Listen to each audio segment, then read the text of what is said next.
What's up, y'all? Welcome back to Poppy Joe's Pastures. If you haven't gotten it from the title of this video, we're talking all things chickens in this video. Mostly chicken coops, brooders, our first 7 days with chicks, those types of things, but we wanted to take you through the process of converting our horse stall to a chicken coop, how we built our brooder for the first time, what our first 7 days have been like with new chicks, as new chicken owners, as chicken beginners, and all the things in between. So let's get right into it.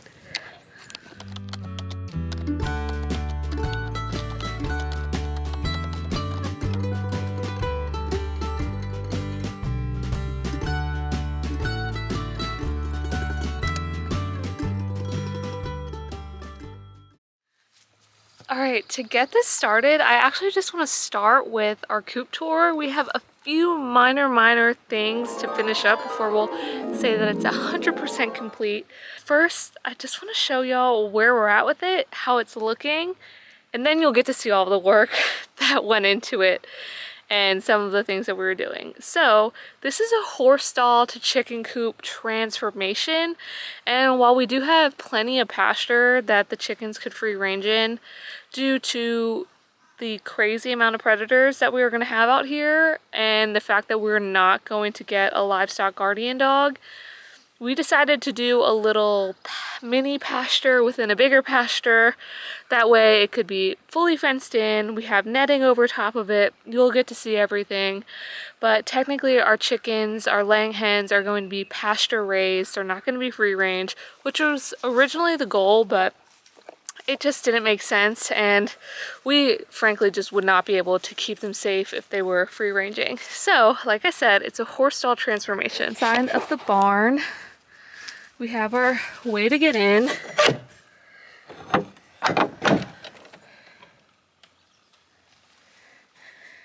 All right, and so in here we have our nesting boxes, which have some pine straw and some pine shavings to make them a nice little soft bedding. So we have 8 of those, and this black cube shelf thing, whatever you want to call it, is just upcycled. Honestly, it was left in the barn and I told Doug, I was like, I think that could just be our nesting boxes. So that's what we used for that. We're gonna have to make another one of these, but this was another. We just had a ton of excess wood laying around, and so we made this little roosting bar situation. We're gonna have to add another one here. Doug has ideas. I could also make another one like this, and I'll put the link to the video of me making this on TikTok and on Instagram in the description in case you want to check that out.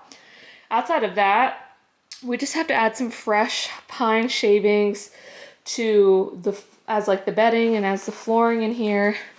And what we're going to do is we're not going to be able to access the coop from, you know, this side of the barn, because we're actually going to hardwire or welded wire fence these 2 windows so that the chicks can't get out, and if anything dangerous is in the barn, they can't get in. And we also are going to use some of the excess netting that we have as the drapery over top of the coop. And then finally, again, we might make this look a little bit prettier, but we have our little exit for them, and let me show y'all from the outside what everything is looking like. But this is, you know, the inside of their coop. Very bare bones, very minimal. We went with the horse stall to chicken coop transformation because we wanted to save, and I do see a world in the future where we're doing a nice chicken coop build and it'll be fully chicken coopy and all that. But for now, we knew that the barn is sturdy. They'll be protected in here. We just have to finish out that little mirror and then add our little netting over top, maybe another roosting bar, but we have a long way to go before our chicks are even in here. So we'll get away with it. They have their nesting boxes and they have access to outside. Once you're out of the barn, we are in to their little run area, which leads them to their then fenced in area. We have an automatic chicken door that works with the sensors that is censored. I don't know the phrasing. We have an automatic chicken door We went with the Run Chicken brand. Again, I'll link it in the description below in case anyone's interested, but it just opens or closes based on the light. And so I think it's 20 minutes before sunrise it opens, and then 20 minutes after sunset it closes. You also can click this button in the bottom to close it.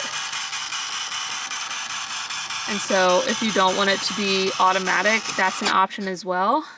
But I mean, I think we'll use the automatic option. We have this whole area. Doug planted a lot more seed here, which you can see is coming in super nice. All this fluffy grass. We have to just finish closing off that fence right here, but honestly right now it was nice because I could just walk right in. But we're just gonna finish off that fencing. Doug had built this fence kind of a long time ago. And then in here, we have the little pastured area. Again, we have a lot of sprout mix, chicken forage mix planted, which is growing in nicely. We're fully fenced all the way around. We have the rocks and the logs that are kind of on the perimeter bottom too to prevent, hopefully, digging. And then we have, it's hard to see, but we have this chicken netting, which was truly a pain in the butt to work with. Thank you, Ty, Kara, and little Miss Harper for helping us so much with this, because without you guys, I think Doug and I would have been breathing fire on each other. But yeah, we're fully fenced. We're fully covered in terms of aerial predators. Like hawks around here are crazy and I'm scared, but I do feel really good with the security that they have in here. And so essentially, pretty much all times, this gate right here will just be open. And then this gate over here will be obviously closed. And during the day, the chickens will have this area to scratch around, forage for bugs, whatever it is, get some sunshine. And, you know, they'll always have access to just run back into the coop when they want. But yeah, I mean, that's pretty much the chicken coop. Like I said, few finishing touches. We have to just finish a little bit of that fence over there. We want to add some of the fencing to kind of the window inside the coop. And I'm like nervous to do it, but we are going to do one more net from the barn to these posts right here, so that really anytime that they're outside, they're fully covered. That's really it. That's the little chicken coop, the chicken run, chicken pasture tour. I'm excited. I'm about to honestly post on Facebook Marketplace after we get those few things done and see if anyone has some laying hens that we could get. We have chicks and, you know, they're a week old and we have 18 to 19 weeks to go before we would get an egg for them, which is totally awesome. I am just impatient and I want to collect eggs and take care of some hens. Yeah, the only other thing is, you know, having this gate in here is nice because on the weekends when we're out here working and I'm working in the garden or whatever it is, I hope to just have that open sometimes, and maybe I'll just have the gun with me and hopefully no animal would be so courageous to attack them when they're 20 yards away from me. But we're gonna live and we're gonna learn. I'd rather them be safe than be sorry. But in my ideal world, they will have the opportunity sometimes when we're out here supervising to free range in this entire pasture and just go crazy in it. So now that you've seen the whole tour and you know the few minor things that we have to do just to finish this out, let me take you back for the past month on everything that we did and how it started to then how we got it to this point. So let's rewind it, baby. What's up, y'all? We are back at the chicken playground. We are trying to finish up this little fenced-in area that they're gonna have to roam around and forage. So Doug has us all set up with our posts. They're cemented in the ground, they're sturdy, they're doing what we need them to do. So the next steps, because there's multiple steps, are one, digging a trench kind of around the entire perimeter that he says we're going to put the chicken wire in. Yeah, you're gonna bury it so that you can't dig under it. So we're gonna dig a trench and we're gonna bury the chicken wire fence in there with rocks, right? Logs. With logs. He lost me at trench. So that nothing can dig in, which, I mean, tell me what I need to do so that nothing can dig in and I'm just gonna do it. And I just don't ask questions. And then obviously we have to like staple the fence on, and Doug will probably do his little board thing that he likes to do. And that's really it. So I'm gonna start digging me a trench. Let's just dig a trench.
Alright, it's kind of hard to see, but we have our chicken wire now stapled in, and it is kind of deep-ish in this trench all the way down to where Doug is continuing to staple a little bit. And then what we'll do is put like logs and rocks in here, and hopefully that deters some digging. I think I'm explaining that right.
Let's drop the camera. All right, so this is the chicken hawk netting. I guess we'll call it before, because we're about to take these posts and plant them in the middle so that it gives us some more level net and some height to kind of walk around in there.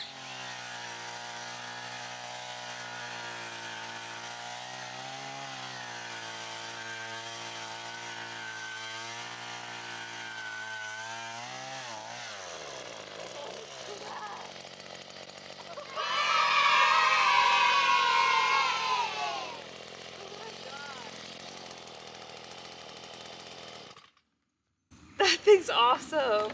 So Oh my gosh. That makes me want to redo all the fencing.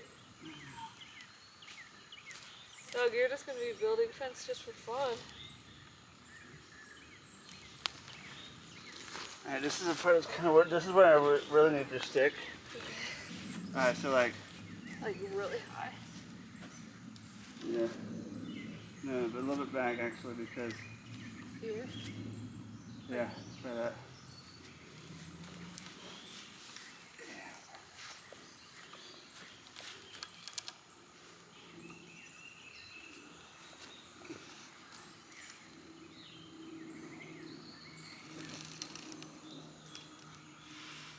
Come down here.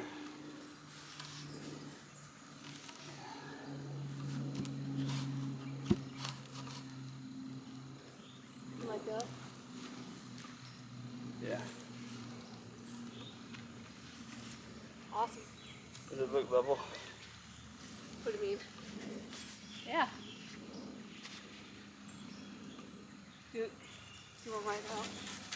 With this? You want my help? Yeah.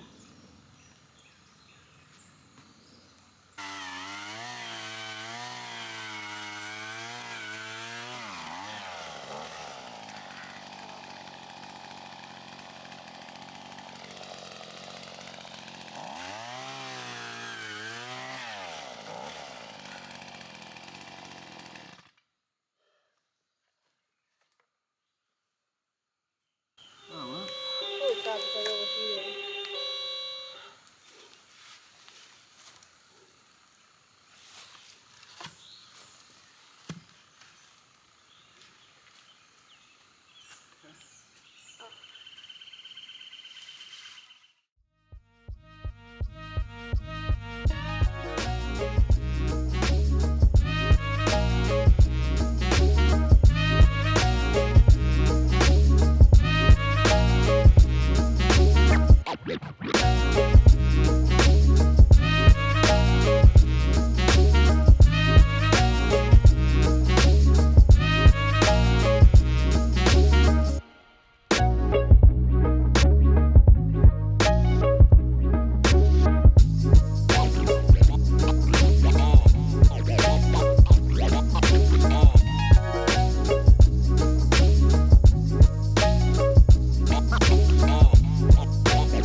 Y'all, it's literally going to take me longer to edit these clips together than it just took me to do this. We've got our brooder, we've got some puppy pads laid out, we've got pine straw. I keep saying pine straw. We have pine shavings, a nice little bed of them. I don't know, maybe 3 inches. 3 inches laid out throughout. We have our water, we have our feeder, and we have 2 heat lamps, because I don't know if I should do 1 or 2. I'm gonna start with 2 and kind of feel it out from there. But yeah, essentially, once we get our chicks, obviously I'll fill this with water and I'll fill that with food. I'm just not sure if I'm going to use the food that we have or if I'm going to purchase the food that the chicks that we're purchasing are already eating and just stick with that they have going in their diet. And essentially, we'll raise our chicks here. And yeah, it's in our garage. Just so that I could pop in here throughout the workday, make sure that the water didn't spill over, make sure that everyone's looking good, looking healthy, no one's like on the struggle bus. And yeah, I'll come out here and I'll tell them I love them and hug them and kiss them. And Doug, if you're watching, I'm not gonna kiss them. Doug doesn't want me to kiss them, but like, how can I not kiss my babies? But yeah, we're so excited. Literally, when we were like talking about this and talking about getting the brooder ready, tears in my eyes, because it would have been so easy to jump into just getting chickens. And I know that everyone says they're the easiest animal. Not that it's not going to come without some difficulties and stuff like that, but we easily could have jumped into this as soon as we moved in, but we really took our time to do our research to make sure that infrastructure was good. Not just really for the chickens, but for everything else that we want to have in the future. So we're so excited. And so our plan is to get 15 chicks. And I'm also going to, in the next week, really, because our coop is ready, I am going to search for some laying hens that I could just get from maybe a farm locally, because I'm impatient and I want eggs now. And so you are gonna see us get 15 chicks, and hopefully we're gonna have some laying hens too. Maybe just like 5 or 6 of those, nothing crazy, but just to kind of get the ball rolling. Because from what I've gathered, the chicks that we're going to get, the average is that they'll start laying between 19 and 20 weeks, around that range. And I don't know exactly how old the chicks I'm going to be getting are, but I mean, that's months away, and I want to let them do their thing, and I want to learn how to take care of chicks. I'm so excited for the process. And also at the same time, I have been itching to go out there in the morning and collect some eggs and snuggle with a laying hen and tell her I love her and how grateful I am for her. But I'll stop chatting for now. Let's go get some chicks. We have acquired the chicks at a local feed seed store. We got an 11-piece McNugget, and I already forget the breeds that I got. So let's pow, pow, pow.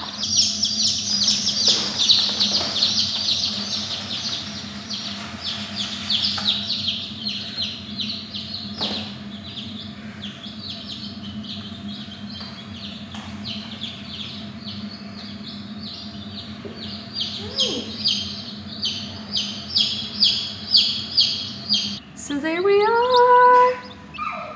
I know I need to like move their beaks into the water and into the feed so that they understand that they need to be fed, that they need to eat. But that little guy, he's getting the hang of it. I'm gonna move this just a little bit further away. Our chicks are now 5 days old. They're so cute. And it's time to clean out the brooder and give them some fresh bedding. Just make sure that it's clean and get rid of all of their poop, which is literally everywhere. Some of the things that we've been focused on the first 5 days as new chick owners is just making sure that we're handling them every day so that they're kind of used to being held, and hopefully that helps when they're older. Making sure that we're continuing to check the temperature, because we have them in our garage and it's pretty hot here, and so 1 lamp most of the time during the day is good, and then 2 lamps at night is sometimes what they need. Other things are adding little electrolytes to the water, like Save a Chick and this Rooster Booster, which I think helps them a little bit. They definitely seemed a little bit stressed when they first got here.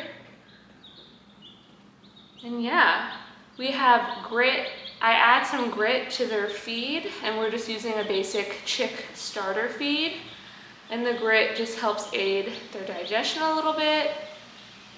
And that's pretty it. The plan moving forward is to clean out the brooder and put fresh shavings in and just make sure that all of the poop and pee is cleaned out at least 2 times a week, but probably 3 times, depending on how poopy it's looking. So yeah, here are our 5-day-old little chicks. Also the breeds that we got, this is a lavender Orpington.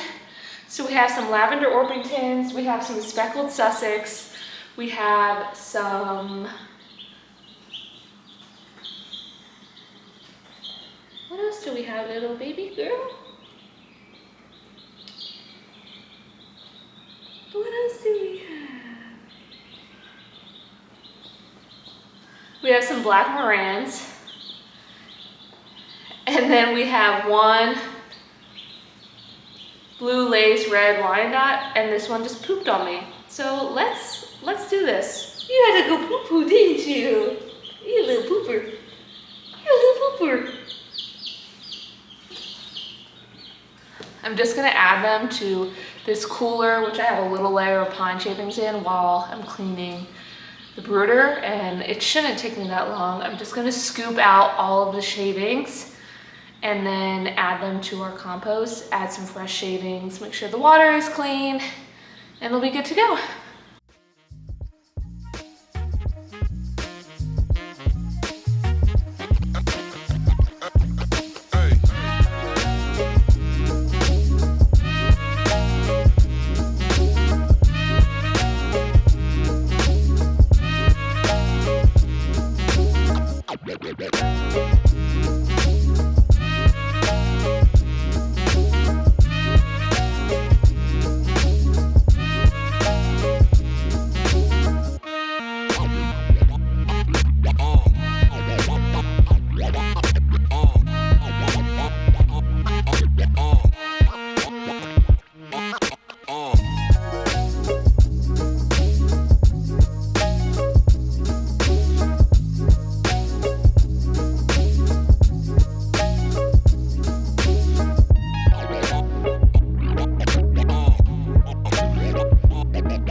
All that I really just did was scooped out all of our pine shavings, added all fresh pine shavings, made sure that their water was clean, threw a little bit more food and grit into their little feeder.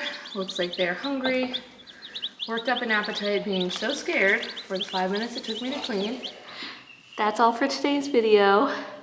I've got my little 1-week-old chick here. They're so good. And stay tuned for more of us learning how to keep our little chicks for the first time and trying to train our dogs to be sweet and gentle with them, which you're doing so good, Billy. You, Mom? You're a good girl.